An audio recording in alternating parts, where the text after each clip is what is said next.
اهلا وسهلا بكم معنا في قناه كودينج بايبل. انا اسمي كرولوس كمال فهيم سوس، انا من مصر وخريج كليه العلوم جامعه القاهره. والحقيقه اشتغلت فتره كاخصائي تحاليل طبيه. ولكن اتجهت لمجال البرمجه، فعملت دبلومه في علوم الحاسب في جامعه القاهره برضو. وحاليا بعمل ماجستير في سوفت وير انجينيرنج في اسبانيا في جامعه بوليتكنيكا. ده اول فيديو في كورس الانجولار، وده فيديو مقدمة فقط، لكن مهم بالنسبة لك عشان تقدر تقرر اذا كنت هتاخد معانا الكورس ده ولا لا. طيب عشان تقرر احنا هنتكلم مع بعض عن 4 نقاط. اول نقطة هي هدف الكورس، والنقطة التانية خطة الكورس، والتالتة متطلبات الكورس، واخيرا هنتكلم عن الاصدار اللي هنشرحه في الكورس ده. يلا نبدأ بهدف الكورس. طبيعي جدا كورس انجولار هدفه ان هو يعلمك انجولار، ده شيء منطقي ومفروغ منه، مش هنتناقش فيه. لكن انا عندي هدف تاني. الهدف ده هو ان احنا نحل المشكلة اللي بتواجه اغلب المبرمجين الجداد. ايه هي بقى المشكلة؟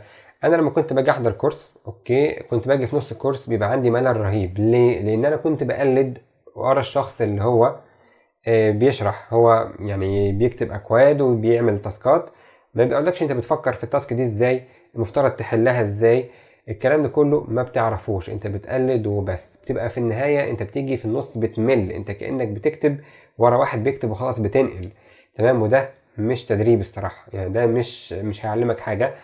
زائد ان انا في نص الكورس ببقى ناسي اللي خدته في الاول. طب انا كده استفدت ايه؟ بتخلص الكورس في النهاية بتلاقي نفسك مش فاهم حاجة، مش عارف انت هتبدأ منين. لما يجي لك تاسك في مشروع معين هتحله ازاي. حتى قبل ما اسجل الفيديو ده انا شفت بوست لحد على الفيسبوك بيشتكي من احد مراكز البرمجة، بيقول ان هو مجرد ما خلص الكورس بقى نفسه مش فاهم حاجة. ليه؟ لان هو جه في مشروع التخرج اللي مفترض يتدرب عليه، يبقى بالنسبة له ده كفرصة تدريب، كان هو بس بيقلد الشخص اللي بيشرح فقط. يعني هو بيقول لهم اعملوا كده زي وخلاص، ما مش بيشرح لهم مثلا حاجة اتعملت ازاي، طب احنا بنفكر في ده ازاي، بنحل دي ازاي. مفيش الكلام ده. في النهاية هو بيقول ان انا خرجت مش فاهم حاجة، مش عارف لما يجيلي مشروع نعمل فيه ايه. تمام؟ هي دي بقى المشكلة. طيب عشان نعرف نحل مشكلة لازم نعرف ايه سببها.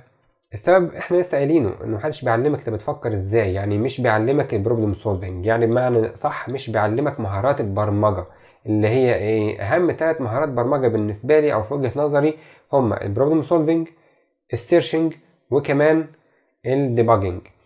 طيب احنا هنا في الكورس ده هنعلمك دول، هنعلمك البروبلم سولفنج بس بالانجولار، يعني مش بنفس طريقة المواقع زي ليد كود او المواقع الخاصة بالبروبلم سولفنج. لا، يعني احنا مش هنتعلم بنفس طريقتهم. احنا هنتعلم على مشروع حقيقي، انت اللي هتفكر وانت اللي هتعمل التاسك، انت مش هتقلد ورايا حاجة. تمام؟ دي حاجة. الحاجة التانية السيرشنج، البحث. هتقول لي ما سهلة، دلوقتي اي حد بيعرف يعمل بحث. ماشي، بس مش كل الناس بتوصل للي هي عايزاه عن طريق البحث. حتى انت بتلاقي حد على الفيسبوك جه قال لك مثلا ده انا بقى عندي مشكلة فلانية ودورت عليها كتير جدا على النت ما لقيتلهاش حل، ويكتب المشكلة على الفيسبوك ويستنى حد يرد عليه ويحلها له. انا مش ضد الناس اللي هي بتسأل على الفيسبوك، عادي جدا، دي حاجة عادية. ولكن في ناس ما بتسألش خالص. الناس دي هل هي عبقرية لدرجة ان هم بقوا خلاص عارفين كل حاجة في اي حاجة؟ لا طبعا، بالعكس، ده هم اكتر ناس بيعملوا سيرش، بس هم بيعرفوا يوصلوا للي هم عايزينه بالسيرش فقط. هتقولي طب ما دلوقتي كمان شات جي بي تي عادي جدا اساله اللي انا عايزه هيرد عليا ويديني حل اللي ما حصلش. لا، برضه شات جي بي تي محدود، احيانا بيديك حلول غلط في البرمجة. زائد ان كمان في تاسكات كومبلكس او يعني تاسكات معقدة جدا صعب ان انت تساله عليها ويديها لك ببساطة، يقول لك عليها ببساطة ويديك الكود بتاعها، صعب خالص. تمام؟ ودي برضه هنعلمك ان احنا هنا ازاي بنفكر في السيرش. يعني هاجي في النص وانا بشرح اقول لك ان احنا مفترض مثلا، هفترض ان انا دي مش عارفها هدور عليها ازاي، وهقول لك هنعمل ايه. الحاجه الثانيه او الحاجه المهاره الثالثه يعني هي الديباجنج. ازاي لما يجي لك ايرور تعرف تحله؟ هتقول لي برضه ما سهله، كابي بيست لرساله الخطا وحطها على شات جي بي تي هيقول لك الموضوع. صح، ماشي، انا ساعات بعمل كده، باخد كابي لرساله الخطا واحطها في شات جي بي تي وبيلخص لي الفكره، يقول لي بس المشكله فين وانا بتصرف. تمام، اوكي، ما عنديش مشكله في ده.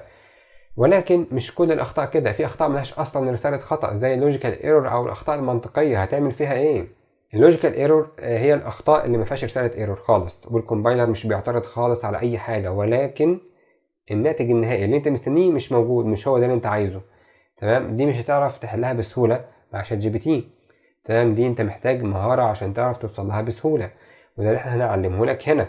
طب يا عم انت قلت لنا المشكلة وقلت لنا السبب وقلت لنا ان انت مفترض هتعلمنا مهارات البرمجة وتصلح المشكلة دي، تمام. ازاي بقى؟ ايه خطتك؟ تعالى بقى نتكلم عن خطة الكورس. مبدئيا الكورس هيتقسم الى 3 مستويات: beginner وانترميديت وادفانسد. طبيعي مبتدئ ومتوسط ومتقدم. في المستوى المبتدئ انا هتعامل معاك على انك انت اول مرة تشوف الانجولار، عندك خلفية او ما عندكش خلفية. انا هتعامل على ان اللي قدامي ما يعرفش حاجة في الانجولار، عشان ممكن يكون فعلا في ناس ما تعرفش حاجة في الانجولار بتشوف الكورس، تمام. هبدأ احط فيديوهات الاول هشرح فيها اساسيات مفروغ منها، ودي مش تبقى على بروجكت، لا دي اساسيات يعني زي الف ب كده، ما بتتشرحش على بروجكت، دي بتتشرح كده ايه لوحدها بامثله، تمام. هاجي بعد كده ادي لك الفيديو ده هقول لك فيه الطريقه اللي انا بستعملها علشان اعرف احل اي تاسك قدامي مهما كانت معقده، تمام. بعد كده هعمل لك فيديو مثال تاسك هنطبق عليها الطريقه دي ونشوف هنحلها ازاي، تمام كده. بعد كده الكورس هيمشي كالتالي: هنبدأ نشتغل على مشروع صغير مش كبير، يعني حاجة كده ايه ابلكيشن صغيرة خالص، تمام. هديلك فيديو هشرح لك فيه التاسك المطلوب منك، هقول لك انا عايزك تعمل 1 2 3 بس، والفيديو كده خلص، مش هشرح لك فيه اي اكواد. بعد يومين 3 هنزل لك الفيديو بتاع الحل، وخد بالك انك مش شرط الحل بتاعك يبقى زي الحل بتاعي بالظبط، كل تاسك ينفع تتحل بطريقة و2 و3، تمام. زائد ان انت كمان ممكن تطلع بفكرة احسن من الفكرة بتاعتي، تمام، وتقولها لنا ونتعلم من بعض. ايه المشكلة؟ احنا كلنا ما زلنا بنتعلم. في المستوى المتوسط بقى هنبدأ نشتغل على ابلكيشن كبير شوية، هنشتغل على سيستم ERP. ال ERP ده اللي هو اختصار الى Enterprise Resource Planning، او المعنى صح هو البرامج بتاع الشركات اللي بيدير الشركة في الحسابات وفي ال HR والعملاء وفي كل حاجة. بس احنا طبعا مش هنعمل الابلكيشن ده بالحجم الكبير ده، لان هو ابلكيشن كبير جدا. احنا هناخد منه حاجات بسيطة او اجزاء معينة هي اللي هتخلينا نعمل تاسكات معقدة، تمام، في الانجولار، وبالمره تبقى كتدريب ليك، تمام. طيب في مستوى متقدم هنبدا ناخد حاجات تانية زي ال NGRX وال BWA والانجولار يونيفرسال، وهناخد حاجات معقده وحاجات متقدمه جدا في الانجولار. نيجي بقى لمتطلبات الكورس. انت مطلوب منك ايه؟ مطلوب منك انك تبقى عارف HTML و CSS وجافا سكريبت او تايب سكريبت. مش مطلوب منك انك تبقى بروفيشنال فيهم، لا، مطلوب منك انك تبقى يعني على الاقل عارفهم. يعني انا مش هشرح كل ده في الكورس واحد، اكيد انا هركز على الانجولار، وان انا ادربك على البروبلم سولفنج والسيرشنج والديباجنج، لكن مش هركز ان انا اشرح لك HTML و CSS وجافا سكريبت او تايب سكريبت. لكن ما يمنعش لو انت عندك مشكله او جزء مش فاهمه فيهم تبعت لنا على الفيسبوك، او تعمل كومنت على الفيديو في اليوتيوب، مفيش مشكله. طيب هل انت مطلوب منك تبقى عارف داتا ستراكشر وخوارزميات؟ الخوارزميات مش قوي، مش مشكله لو ما ذاكرتهاش خالص، مش مهم. الداتا ستراكشر يعني، بس مش شرط تبقى عارفها برضو.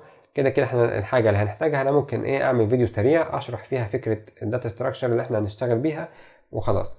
لكن احنا اكيد هنشتغل بالداتا ستراكشر سوري التري داتا ستراكشر في المستوى المتقدم. نيجي بقى لاخر نقطه هنتكلم عنها: اصدار الانجولار. وانا بسجل الفيديو ده اخر اصدار كان هو 16، تمام. ولكن في نقطه مهمه جدا لازم نتكلم فيها. قبل الإصدار رقم 14 كان في طريقة شغل، وبعد الإصدار رقم 14 في طريقة شغل، وبعد 16 يبقى في طريقة شغل تانية خالص كمان.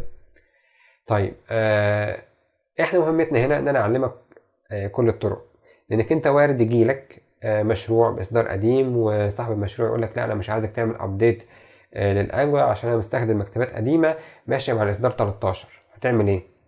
هتضطر ان انت تعدل بالطريقه القديمه، مش هتيجي ناحيه الطريقه اللي هنشتغل بيها في 14 وفي 16. في الحاله دي انا وظيفتي ان انا اعلمك كله، وبالتالي احنا في المستوى المبتدئ هنشتغل بالطريقه القديمه، وبعد كده هنيجي في المستوى المتوسط هنبدا نشتغل بالطريقه الجديده، تمام. ولكن مش معنى ان الكورس في الاصدار رقم 16 تمام يبقى ده معناه ان الطريقه القديمه اتلغت، وده مش معناه ان احنا كمان هنبقى واقفين في الكورس ده على اصدار رقم 16. بالعكس، كل ابديت هينزل بعد كده هنبدا نتكلم عنه وننزل عنه فيديوهات وندي فيه امثله، وكمان هنبدا نحدث المشروع اللي احنا شغالين عليه علشان يبقى على اخر اصدار، ونشوف الحاجات الجديده نتمرن عليها برضو على نفس المشروع اللي هنبقى شغالين عليه. وبكده نكون وصلنا لنهاية الفيديو بتاعنا، واتمنى ان الفيديو ده يساعدك تاخد القرار في انك تكمل الكورس ولا لا.